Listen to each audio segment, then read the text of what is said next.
అయితే ఆ నిస్పృహ స్థితిలో దేవుని యొక్క దృష్టి పడ్డప్పుడు దేవుని యొక్క చిత్తం తన జీవితం. సరే, మీతో చదివాము తొందరగా.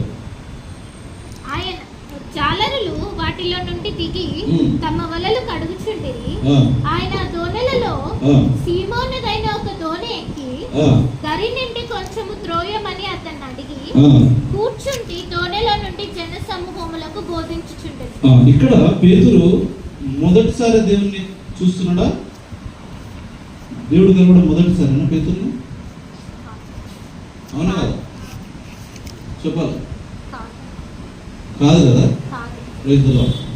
అది రెండవసారి. అందులో వాళ్ళ అన్న ద్వారానే దేవుడిని చూసిన, అంతకుముందే దేవుని ఎరిగిన వ్యక్తి కాబట్టి ఆయన మరణ లోకంలో పోతున్నప్పుడు మళ్ళా కన్ను దృష్టి పడ్డది. ఇది నువ్వు కూడా దేవుని నుండి తొలగిపోయిన పరిస్థితిలో ఉన్నావేమో, దేవుని దృష్టి నీ మీద ఉంది, నీ కన్ను దృష్టి నీ మీద ఉంది.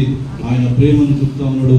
ఆయన ప్రణాళికలో నిన్ను నడిపించాలని ఆశపడుతున్న దేవుడు, నిన్ను వర్ధిల్ల చేయాలని కోరిక కలిగిన దేవుడు మన దేవుడు. హల్లెలూయా. నువ్వు ఏ స్థితిలో ఉన్నప్పటికీ కూడా చదవము తర్వాత.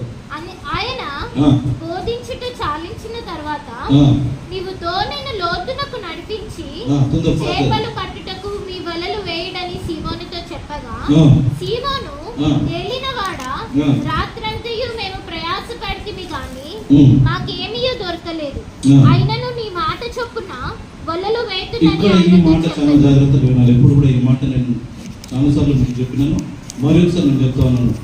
నాకు ఎక్స్పీరియన్స్ ఉంది. లోకానుసారంగా దేవుడు కూడా 100% దేవుడు, 100% మానవుడే. మానవ రీతిగా ఆలోచన చేస్తే ఎక్స్పీరియన్స్ ఎవరికి ఎక్కువ ఉండాలా?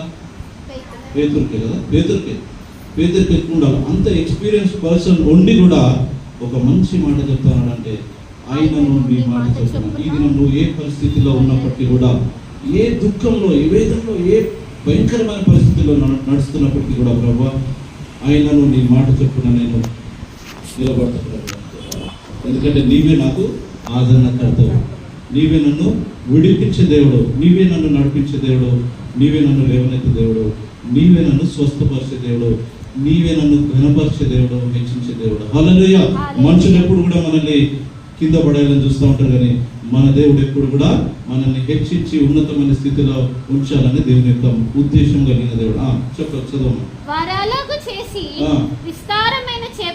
ఇక్కడ మాట విన్న తర్వాత ఆయన ఎక్స్పీరియన్స్ కన్నా తన జీవితంలో ఎప్పుడు కూడా పడలేదు చేపలాటండి. అందరూ కూడా విస్మయం ఉందిరంట. ఈ దినం నువ్వు కూడా, నేను కూడా, ప్రతి ఒక్కరం కూడా ఆయన మాట విన్నప్పుడు మన చుట్టూ ఉన్న ప్రజలు కూడా విస్మయం పొందుతారు. నువ్వు కూడా మాట